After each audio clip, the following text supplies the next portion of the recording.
if we can kind of go back to how do you pronounce your last name, Ralph? I just want Raise, Raj. Raj? raise, raise. Raj. Yeah, raise. Like you Raise. want more money. Yeah, give me a raise. Oh, Yeah, Raise. All right, yeah, Ralph Raise. Cool. yeah. But I've been saying your name wrong for 3 years. I apologize. Most people do. I don't want So to be most people, Ralph. it's not. It's not uncommon to my life experience.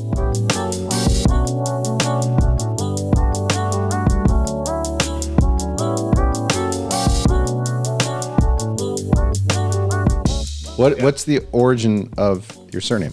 Raise. Where's Oh that from? man, Lithuanian, Polish, Czech, that whole Eastern European shortened along the way. I don't know. I've gotten various stories and then Yeah. people, yeah. So I don't know. That's the way my parents said it. So that's the way I'm saying it. Well, I'm hanging out with Ralph Raise, as I've now been educated after 3 years of knowing you, man. Let me just share for everybody real quick so they know where to find him. Here we go. There's Ralph. There's Ralph's LinkedIn, everybody. Take a look at Ralph, his experiences. How long have you been in the game, Ralph? I've been in the fitness industry since college. So 35, 38 years. At Leisure Sports, 13 years, Senior Vice President, VP of Ops. Yeah, Uh, I was with Club Sport for 29 before it oh, sold to before. Bay Club. Yeah, Wow. yeah. Wow. I started well going way back in college. I Yeah. started as a locker room attendant in LA at a club down there, and locker room attendants Wow. in those days where we handed out keys and towels to a locker. Yeah. Yeah, so I was a locker room attendant, vacuuming and cleaning and folding towels and That's going to so cool. college and loved the environment. Just loved it and loved. I was going to school for nutrition, and so I was doing a coordinated program to be an RD, and I was doing rotations through hospitals and working with different things like that. And my contrast was I'd do that during the day for school, and then I'd go to the club at night, and the club environment was happy and upbeat and fun, and people wanted to be Not the there. nightclub. Remember, Ralph doesn't party. It's it's it the it's the fitness club. was it was such a positive, fun place to be, Yeah. versus the hospital. It was such a contrast. And it's like, well, man, where do I want to spend my career? And I had the opportunity when I graduated to stay with that company as a full time operations person, and was there for a couple of years, and then moved up to Northern California and started working with Leisure Sports, which is the brand was Club Sport, and so I was an operations person, then a general manager, then I went to the corporate office, and then we eventually, after 29 years, the company was sold to Bay Club. So that was 4 years ago now. Wow. So you've been in it. I mean, so out of college, and then you just really loved the atmosphere. You loved everything about it. Um, what would you be doing if it wasn't for fitness? It was a registered dietitian. That was what you were looking to Yeah, do. yeah, that's what I thought my track was going to be. Yeah. It was going to be helping people with food, because I've always been interested in how food affects the body on every level, right? It's Yeah. like, and just from a performance standpoint, from a mental health standpoint, from a just how you're from a self esteem standpoint, from everything, it all starts with what you ingest. And if you make good choices of the food you ingest, then that has such a positive ripple effect, going forward for all the other things in your life. And then you layer exercise on top of that, and that's just a multiplier, right, to that whole positivity cycle. So all that just kind of fascinated me from a really early, from college. So that's what led me down that track, was like, man, if I could help other people understand, how powerful this is, that would be pretty cool. So that was the original mission that I had. What was? Did you have an intent of how long you were going to stay out of college? I'm going to do this gym thing for a year, and then I'll go back Yeah, you know what? to. That was kind of the deal, Yeah. because when I graduated, I was eligible to take the RD test. So, I was kind of studying for the RD test, and I said, "Yeah, let's give this thing a whirl, right? Because I can study for my RD test and try this for a year or so." And yeah, that was exactly the backup plan. And never did take the RD test. Yeah. Yeah. Here we are 30 plus years later. Yeah. Yeah, my whole goal was to stay for about a year, and then go back to school. I went to JUCO, graduated, played baseball, got accepted to UCSD, but I was like, let me do this gym thing. Let me do this gym thing for a while. Just fell in love with it, just like you. Now, in terms of your roles, do you have a favorite looking back when you first started? When you think of your Yeah. memories when you first started, what really stands out of the early days of Ralph Yeah. in the gym I industry? think, when I became a general manager, Yeah. I was general manager of a big 185,000 square foot Wow. club here in Pleasanton, and making the leap from being an operations person at one property to being promoted to the GM. I was 29, I believe, so young, right? I mean, look back, Yeah. I'm like, wow, I don't know that I would have given me that responsibility, but grateful for it, and just how much I learned, about people. And I mean, it's such a journey, and I've said this before, but man, I feel bad for that first group of people I managed, because I was terrible. I, I really was, and What was so terrible about Ralph? oh, just a lack of empathy, a lack of Wow. understanding, just not really being able, you know, didn't have the nuance to be able to like work through with people, like understand where they're at and then create a plan together to where we want to go. When Just did you didn't have. realize that? Did somebody tell you, or you just look? Oh, Someone call you out and say, "Dude, you're a real asshole," or or well, what? partly that, some hard lessons, right? Yeah. Some good feedback, so yeah, a lot of mistakes, Yep. contemplation, reflection on, like, who am I attracting, like that type of stuff. So yeah, no, some really good lessons, but try to like not repeat mistakes and try to learn as I went, and then was able to sort of recognize, okay, this is how to make people feel like they're part of something, and also to get better out of them, and for everybody just to have more fun doing what we're doing. Because How old were you? Sorry to interrupt, but well, how there was old were you when you figured that out? Because you were 29 when you became the GM, yeah, it and you was a were like, good, I'd say it was a good couple 3 years, and then I "Wow, mean, it's tiny, right? I mean, it's small yeah, little increments, right? So year one, I was just trying to please the people above me, right, at the expense of the people below me, wow, because things are being dictated to you, but not having the ability to sort of filter like the demands from above to the people below, and just like it just drops straight through without any kind of filters. That's hard on people, right? So yep." learning how to do that, and like, okay, understand what the demands are, but then that's what really got fun, is being able to translate what's the expectations.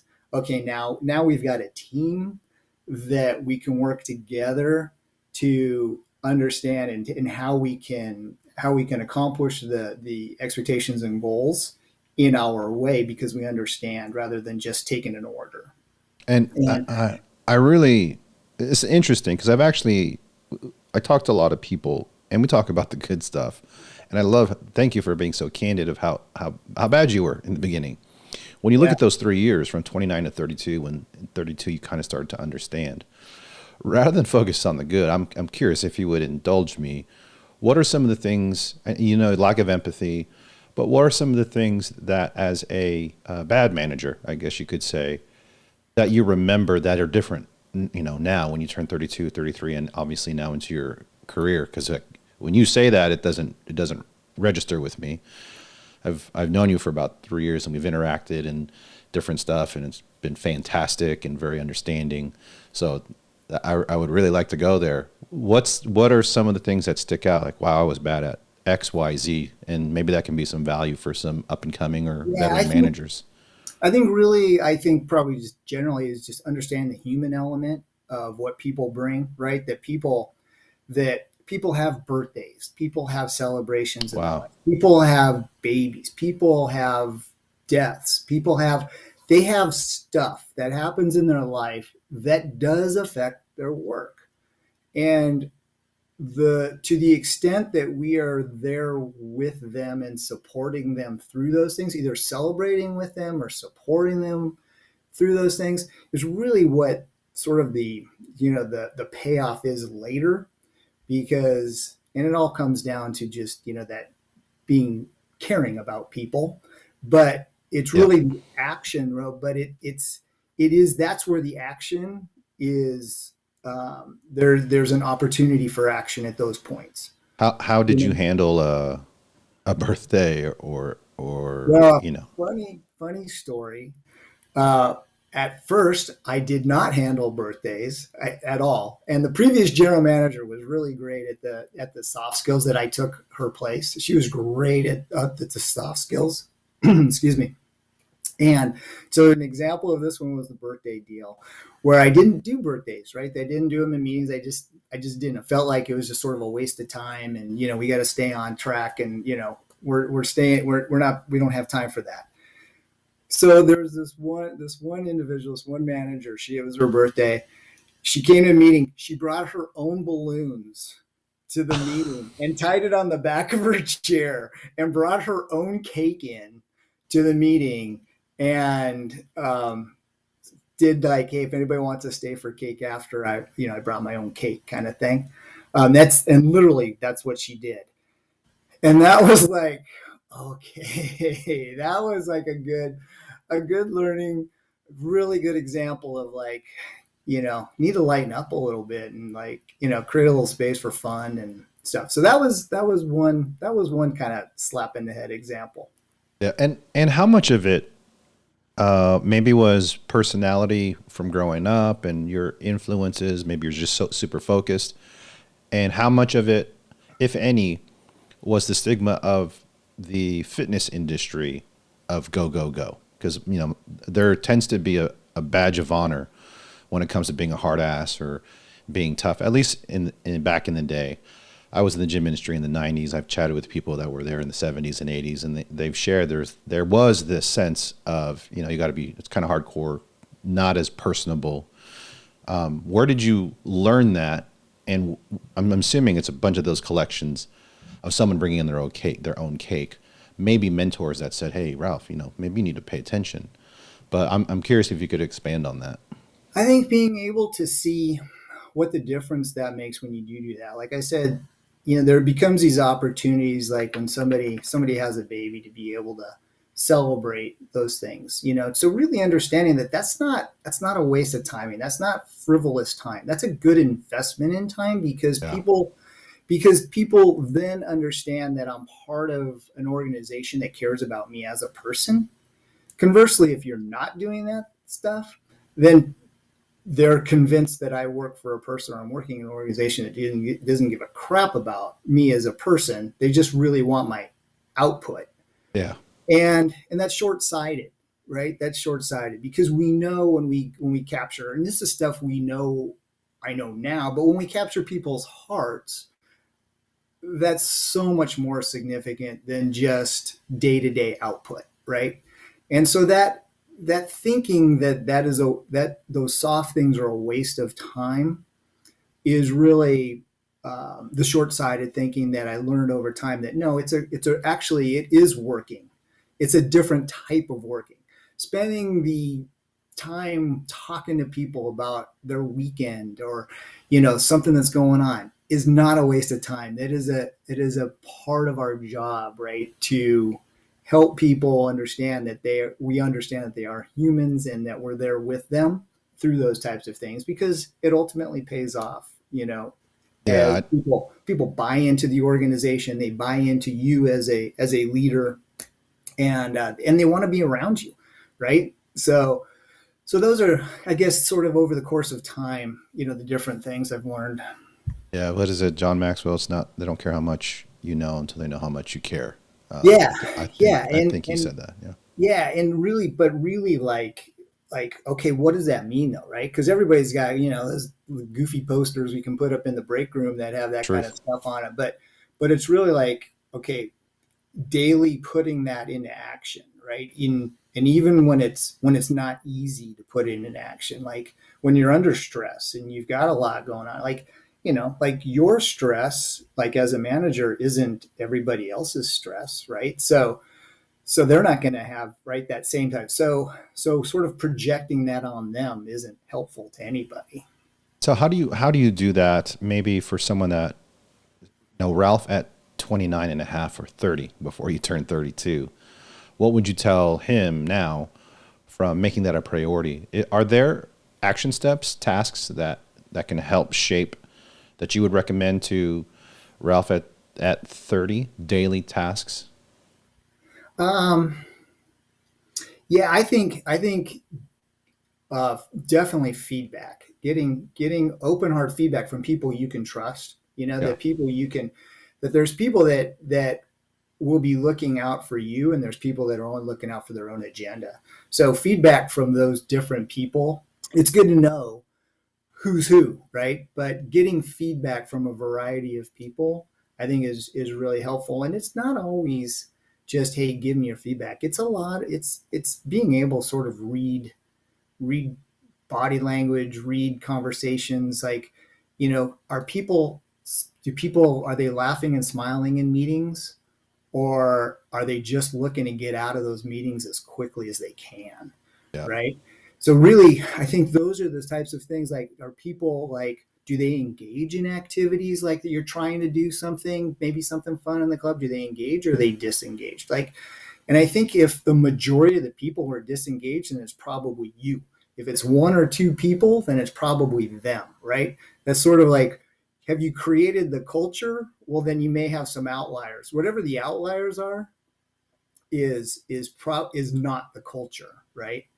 Yeah. So I Do think you feel that's that do you feel that there's ways that people can learn it, accelerate the learning curve of how to be a better leader from your perspective? Are there certain books, or do you recommend certain masterminds or associations to join, or maybe there's a speaker that resonates with you that say, hey, maybe check this author out or this video series out to help you? Yeah, I think Marcus Buckingham is definitely one person, an author that I've benefited from greatly. I think he's awesome.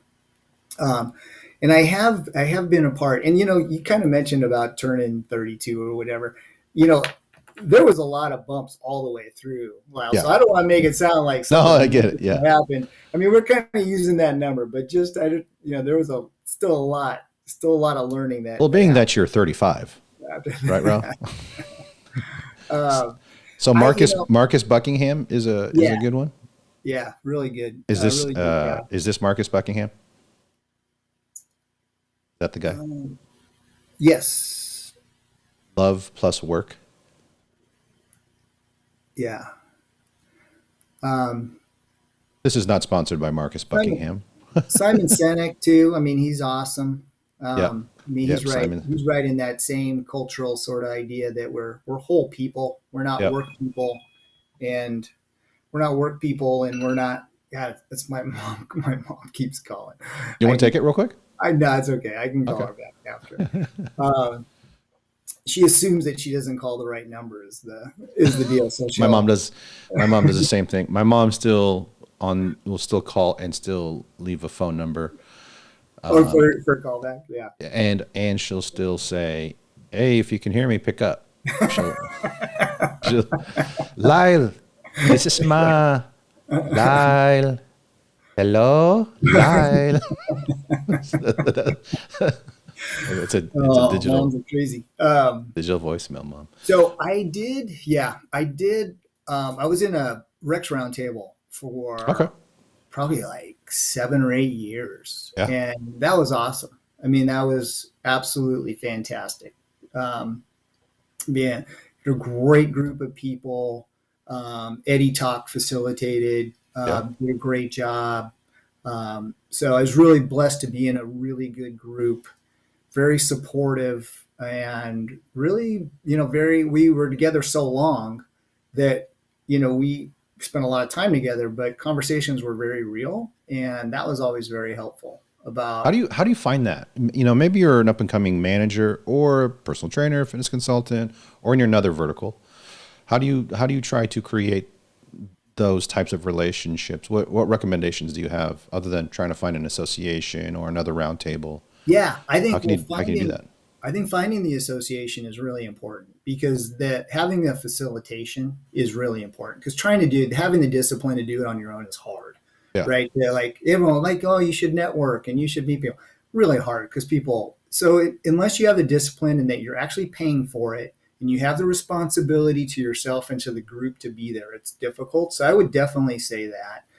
And I think you probably need to experiment with a few, right, and see if like, okay, is this a group I connect with?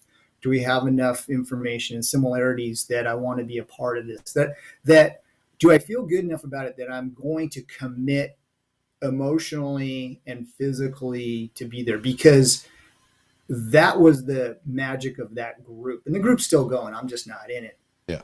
um, but that's the magic of that group is that people committed emotionally and physically to be there, and versus somebody who shows up in body but not in spirit, or is there every other meeting, or doesn't engage in the group chats or whatever, right? And all the people in that group really did commit. So I'd say, if you're not in a group like that, you try to do something different until you find the one where you can really do it.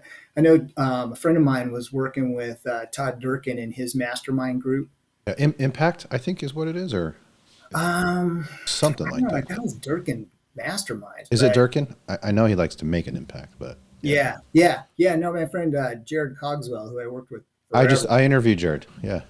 Oh man, so Jarrod was one of my wellness directors at that club back when I was in my late 20s. So he was Wow. like the first wellness director. Yeah. How old was he? Cogswell was probably about 24. He was just out of college. He was just out of Chico State.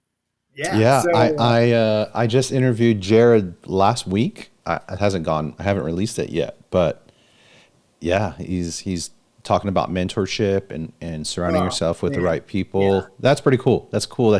I didn't realize that. There's the That dude, connection. he's been like we've had like a brother relationship for a really for the entire time. Since because then he was the general manager up at Club Sport Yeah. Oregon and was up there forever. So we did a bunch of things together, and then he went his own way, but we stayed in contact. And um, so yeah, we talked just the other night and got caught up about how he started his lifetime career just this last Yeah. couple of weeks. So But humility is a big part of being successful in this industry because everyone's got an opinion. There's a lot of people think there's a better way, but to have the humility to be open to hearing new ideas and new things, what was it a part of that process of learning humility, or were these seminal moments where you were like really you ate some humble pie and it didn't taste very well that helped change you? Was it a longer course, or were there some significant events? yeah, there was definitely. I think probably the things that hurt the most were team changes, like when people left the team and they did so in a way that was personal to me, like they were leaving me, they were letting me know that I don't like working with you, Wow. Okay. basically. And those are things that it hurts personally, but it really does make you think, okay, well, what do I need to do in order to not have this happen again? Yeah. So those were probably the biggest ones, like that you would just take home and just hurt like over the weekend that would really stay in your head were those personal things like that. Yeah. It reminds me of a story. I was doing a consultation job for Joe and Buzzy Alzheimer. I don't know if they're still with us, but it was in Connecticut, in Bristol, Connecticut, by the ESPN campuses, and it was one of my first consulting jobs for just expanding the gym. And I didn't get along with one of the front desk individuals, and she was the manager. And I brought her in to fire her one day, and she told me no. She said, "You're not. No, you're not going to fire me," in not so many words. And I ended up not letting her go because I didn't know. I was not a very good manager at that time either. But to your point, what I learned was I didn't know her. Yeah. There was a couple things that she did that I didn't like, but I didn't understand why she did it. And then when I started to observe everyone, and these are like John Butchergross, Scott Van Pelt, Mark Schlereth, they're coming through and working out at the time at the Gold's Gym. She connected with everybody. And I just didn't, and it just taught me, oh wow, number one, I'm not a very good manager. Number two, I should probably really get to know people and their strengths Yeah. and not just fire people because I didn't like something. And so yeah, those are really really key lessons. And I'm curious, as you've progressed into your career, and we'll kind of touch on where you're at now. How are you still staying sharp? Like I know you were involved with Rex. You were involved with Rex. What kind of ways do you continue to seek knowledge yourself? Because I just think it would be a great example for those that are coming up in the industry or those that have been in the industry. You've been in it over 30 years. And knowing you're still continually trying to get better. What are some things that you lean into to try to improve your game, so to speak? Yeah. Yeah. So, when we were going through the pandemic, big part of the movement was outdoor fitness. And so I guess I like to take sort of the topic of the moment and be able to understand how to use that, but maybe how to do it a little bit different or a little bit better than maybe some of the other people that are out there by maybe just putting in a little more effort, right? Or just a little more design or something like that. So I enjoy like taking like what is the thing now and really being able to learn and understand. And I think that, we were able to put together a really pretty good outdoor fitness product at that point that was pretty good. So like right now, I'm working for a fitness VR company, and so for me to learn about virtual reality and fitness and I'm going to how share it that can, screen right here. There it and is. how it can impact people is an amazing learning experience. And I think that for me is just challenging myself to be open, right? So coming from a club environment where, it's the conventional paradigm of lifting weights, to go to a virtual reality company really challenged me to really stretch, right? Yeah. And to see what is the benefit of this, and think beyond me, right? Me as an exerciser is a very small percentage of people. There's a much bigger percentage of people, a larger percentage of people that need help with enjoying exercise. I'm a bit, and I think probably you are too, a bit of an outlier of people that enjoy exercise, that look forward to the next workout. Most people don't. Yeah. And so how do we help those people? And so the company's Black Box VR. So I don't know if you want to Yeah. maybe just give a little Yeah. background Yeah. Let me bring that screen back up on and that. kind of scroll. Yeah. And So while you chat, I'll scroll. so we've got our great mission. So we are the only strength-based virtual reality workout. So there's a lot of cardio-based. So people are familiar with Supernatural and those types of things where you got the lightsabers, and it's a rhythm kind of a game that you do, and you get your heart rate up a little bit. But we are a destination based. So you go to our gyms. We've got one in San Francisco and we've got one in Boise. You go in your own stall and you do a strength workout for 30 minutes. Wow. The AI progresses you. You do 6 basic exercises, and you've got agency within the game as to which exercises you do at what time, because the more effort that you put into the exercise, the more output goes into the game. And for people that are gamers, they understand the formatting like right off, that it's a capture the flag sort of a scenario where you are defending your crystal and your gates, and you're attacking the opponent's crystal and gates. So the harder you work, the more you can stay on the offensive and attack, and then not have to defend as much. And the idea is that you capture the crystal, which gives you points. The super cool thing, Lyle, is that the AI and all the data that comes through on how much work you did how many reps you did, how many sets you did, how much Uh, volume you did, how much work you did, how much work is the amount of pounds times the distance you pushed it, yep. right? So if you do a bench press, you're pushing it maybe, I don't know, 20 inches, 24 inches. Well, take that weight, multiply it to that times the amount of reps you did, and it gives you a complete game. It gives you a complete workout statistic breakdown after your workout that makes it super easy to compare from workout to workout what your volume was. So just gives you a little bit of an idea. But you know what? Working out in VR it's different, right? Yeah. I mean, it is. It's just different. But for so many people who don't enjoy the conventional gym environment, this is an amazing alternative. How is it that you because change, right? And definitely we'll touch on black box VR. I'm really curious. You've been in this industry for 3 decades. What is it about your ability to change? How did that get fostered? Where some people are really they do it one way, and you've built clubs, you've operated clubs, you've owned them, you've grown them, you've hired thousands, and now you're into this new realm. How difficult is this change, and what do you attribute your ability to adjust and adapt to the changing Um, fitness landscape? you know what? I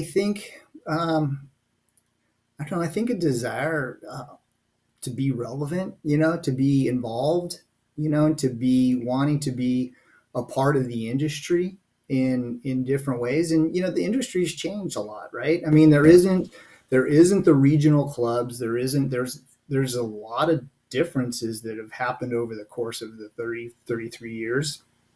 And I really wanted to stay in fitness. And I think being open to the other areas is just, I don't know, maybe part of being resilient, right? And yeah. just, being able to say, you know what, the world in which that existed 15 years ago doesn't exist anymore. And I can lament that, or I can adapt to what we have now. And there's really only one choice, because, I like uh, that. Lament or adapt yeah. by Ralph Race. That's your new book. um, so I think that's the thing is really, and I think, I don't know, coming back to that, just commitment to helping people understand how awesome being fit is for all aspects of your life. And if we could help people just sort of uncork that, right? Some percentage of people, we know that, what, 18-20% of people belong to gyms. Half of those people actually go, right? So that's a whole bunch of people that are not participating in fitness. And we know the obesity numbers. And so if this is an alternative that a bunch of people makes fitness and health accessible to them because it speaks to their language, that's a powerful and important mission. And maybe it's too early. I know you've been there almost 2 years at Black Box, but coming from, for lack of a better term, I guess conventional fitness and then virtual reality fitness, when you're able to take a step back and look at the landscape of the fitness industry over 3 decades in virtual, where do you see it going? How much of it is virtual? How much of it is uh, a integration of? Do you see other things on the horizon, or is it too early to tell? And the old standard is going to always be relevant. I think the old standard is always going to be relevant because there's people who really enjoy that. I was just at the Arnold Expo in Columbus, Ohio. I don't know if you've ever Yeah, been to that. I Man, have not. it is wild. First time I've ever been to that, and it's really focused on bodybuilding, but it has a strongman competition. There's a CrossFit competition. There's the World Tag Association. I mean, it's a wild event and just crazy packed. And I think, I look at, we have a partnership with EOS gyms, and I go in their gyms and they are bonkers busy, right? And I think a lot of the other gyms are, but just the ones that I visually have seen. So I think that that paradigm of fitness is not going to go anywhere because people really enjoy it, right? So that's a part of the pie that won't go away. There's this whole other part of the pie, though, that isn't participating. And I think that's where technology and some of these new things will come in to help people start to be able to participate in different ways. And that could be augmented reality, that could be virtual reality, that's the development of online programs getting better and better, right? So all the digital stuff, all the digital platforms are only getting better. I mean, you look at, Nike and Peloton and their digital platforms only getting better, right? So all those things are going to get better. And I think that's just going to give people new on ramps rather than, closing down a whole way of business. Because I mean, honestly, I love going to the gym. I love being in that environment, right? That's my environment, right? So now I enjoy our workouts, I enjoy our black box workouts, but you know, fall back, that is what I enjoy doing. I enjoy running and bike riding. I enjoy being outside. So I think, but not everybody does. So I think that's kind of where I think the new landscape and new technology is going to, and I think the people that are inventing this stuff are the people that don't like those other environments, right? Yeah. They're Because if trying to they, find the gaps, the white space. yeah, Right. they wouldn't invent something new if they loved, you know, the other thing. Yeah. Yeah. And I'm curious. And thank you so much for your time, my man. I really appreciate it. Kind of as we look at closing, there tried and true is always, and I agree, tried and true is always going to be there. And plus, right, you have to lift heavy things to get stronger. So, can't really do that virtually, but you can have great experiences virtually that challenge you. I'm curious, over the course of 30 years, if you were to distill it, maybe into a couple of things for maybe the new person that's watching this. It doesn't matter what industry they're in, but you touched up on some really important concepts of empathy, of communication, of relationships, and how it helps you in being a leader. What are some truths about being a leader that you've learned in 30 years that maybe someone who is now just a new general manager for any business, automotive or vertical, that you would impart and say, maybe pay attention to these 2, 3 points? What would they be? Yeah. I'd say being clear and being direct is being kind. You need to, when we have difficult conversations with people, if we try to sugarcoat or spin or, try to soften it, you're not being kind to the other person. You've got to be clear. Sometimes being clear could be hard, but you need to be considerate too, right? So I think in communicating, excuse me, with people, that's really important is be direct, be kind, but make sure that they understand what you're saying. Because if somebody is not performing at the level, they deserve to know that so they can make an accommodation. Pardon me. That's great. That's I've great. never wanted to, I've always wanted to make sure that people knew where they stand, good and bad. And that's an important part of being able to have that conversation. Yeah. So be clear. Being clear is being kind because then they're not second guessing. They know exactly where they stand. They know what's up. What's another one or two that you say, up and coming general manager, this is something you should put into your toolbox of leadership? I think really sharpen your soft skills, really soften the start of listening and understanding what is going on with people and cutting people. It's good to have high standards, it's good to have high expectations. That's part of being clear what the expectations are. But there also has to be some space for life and for life circumstances and to be understanding of those things. That not that you're letting people off the hook, but there's a give and take. And you need to give first and then you can expect. And I think that that's an important balance. And you can tell in a relationship if you're getting taken advantage of, right? In a work relationship, if people are taking more than they're giving, you can tell. And I think you can, then you need to have that conversation. So Oh, I think that's great. that's key.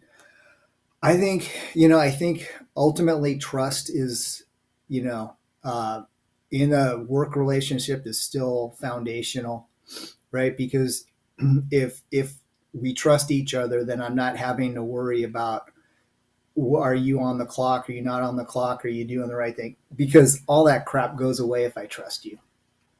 And if Yeah. I don't, then we got to revert back to the conversation we were just having. But that is tantamount. There's too much time wasted on stupid stuff like, is the person working? Why didn't they respond to my email? Are they out playing around, or they're goofing off on the floor or whatever, right?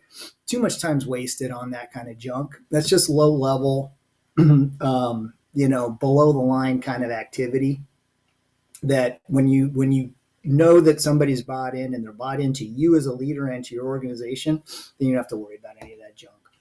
Yeah. And it kind of goes back to clear communication so that you're aware. So you don't have to worry about that stuff. Clear Yeah. expectations. Yeah.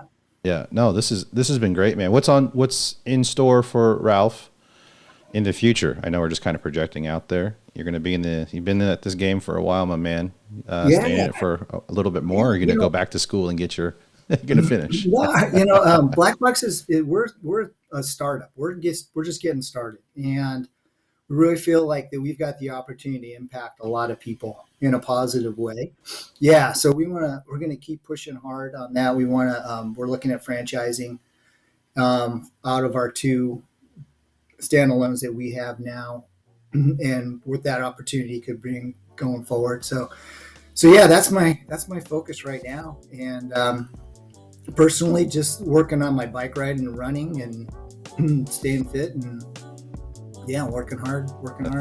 That's it. Well, I'd love to reconnect as you continue and develop Black Box and catch up and learn more stuff from you, man. But this was really good, my man. I really appreciate it. Yeah, well, good. I enjoyed it too. Thanks. Wow.